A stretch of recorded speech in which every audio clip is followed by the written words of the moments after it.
رزق حلال کے انوارات کیا ہوتے ہیں؟ حضرت مولانا اصغر حسین کاندھلوی کے ماموں شاہ حسین احمد جو منع شاہ کے نام سے مشہور تھے، تو ان کے حالات میں لکھا ہے دیکھنے میں ان کا قد چھوٹا تھا، لیکن اللہ رب العزت کے یہاں ان کا قد بہت بڑا تھا۔ ان کی زندگی اقتصادی لحاظ سے بہت معمولی سی تھی۔ وہ گھاس کاٹ کر بیچتے تھے، روزانہ کچھ گھاس کاٹتے جنگل میں سے اور اس کو بیچتے تھے، اور روزانہ تھوڑے تھوڑے پیسے اپنے خرچے میں سے بچا لیتے تھے۔ اپنا خرچہ کرنے کے بعد تھوڑے تھوڑے پیسے بچا کر رکھ لیا کرتے تھے، حتیٰ کہ پورے سال میں اتنے پیسے بچ جاتے کہ وہ ایک مرتبہ دارالعلوم دیوبند کے اساتذہ کی دعوت کرتے۔ اساتذہ فرماتے تھے دارالعلوم دیوبند کے اس وقت کہ ہم سارا سال ان کی دعوت کے منتظر رہتے تھے، اور دعوت تو وہ بیچارے اپنے حساب سے معمولی سی کر دیا کرتے ہوں گے، کوئی زیادہ لمبی چوڑی دعوت کی وجہ سے منتظر نہیں رہتے۔ فرماتے ہیں اصل وجہ تو یہ تھی کہ ہم جس دن ان کے گھر سے کھانا کھا لیتے، اس کے بعد 40 دن تک ہماری نماز کی حضوری میں اضافہ ہو جاتا تھا۔ 40 دن تک ہماری نماز کی حضوری میں اضافہ ہو جاتا تھا۔ سبحان اللہ، اتنا حلال اور پاکیزہ مال ان کا تھا۔ علماء نے لکھا ہے حلال اور پاکیزہ مال کی برکت یہی ہوتی ہے، انسان کو عبادات کی توفیق ملتی ہے، اور انسان کو عبادات میں مزہ آتا ہے، جی لگتا ہے، نماز میں حضوری حاصل ہوتی ہے۔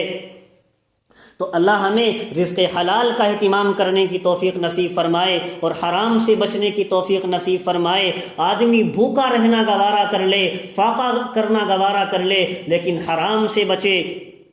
حدیث میں آیا لا يدخل الجنت جسد غذی بالحرام، جنت میں وہ بدن داخل نہیں ہوگا جس نے حرام سے پرورش پائی ہو۔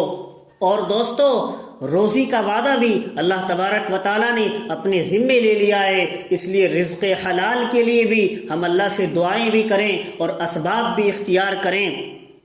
صرف دعاؤں سے بھی کام نہیں چلے گا، دعائیں بھی کریں اور اسباب بھی اختیار کریں، کیونکہ دنیا دار الاسباب ہے، اسباب بھی اختیار کرنے ہوں گے، اور مسبب الاسباب جو اسباب کا پیدا کرنے والا ہے، یقین اس پر رکھنا ہوگا۔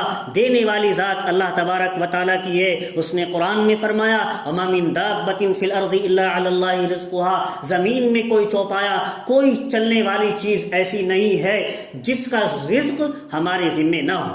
دنیا میں ہر رہنے والی چیز کا رزق اللہ کے ذمے ہے۔ مولانا پیر ذوالفقار نقشبندی دامت برکاتہم لکھتے ہیں کہ ہمارے ایک دوست سیر کے لیے سورت گجرات تشریف لے گئے۔ حضرت لکھتے ہیں کہ میرے ایک دوست تھے جو سیر و تفریح کے لیے سورت گجرات تشریف لے گئے، بیوی بچے بھی ساتھ تھے۔ ایک پہاڑ پر انہوں نے ایک خوبصورت اور گول شکل کا چمکدار پتھر دیکھا۔ انہوں نے اٹھا کر دیکھا تو بہت ہی شفاف اور ملائم تھا، رنگ بھی بہت خوبصورت تھا۔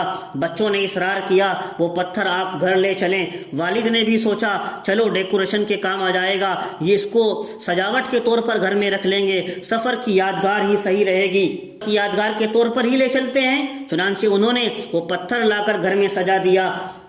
2 سال کے بعد وہی صاحب جو اس پتھر کو گھر لے کر آئے تھے، ایک دن اس پتھر کو اپنے ہاتھ میں لے کر کہنے لگے یا اللہ، تو نے یہ کیسا خوبصورت پتھر بنا دیا ہے۔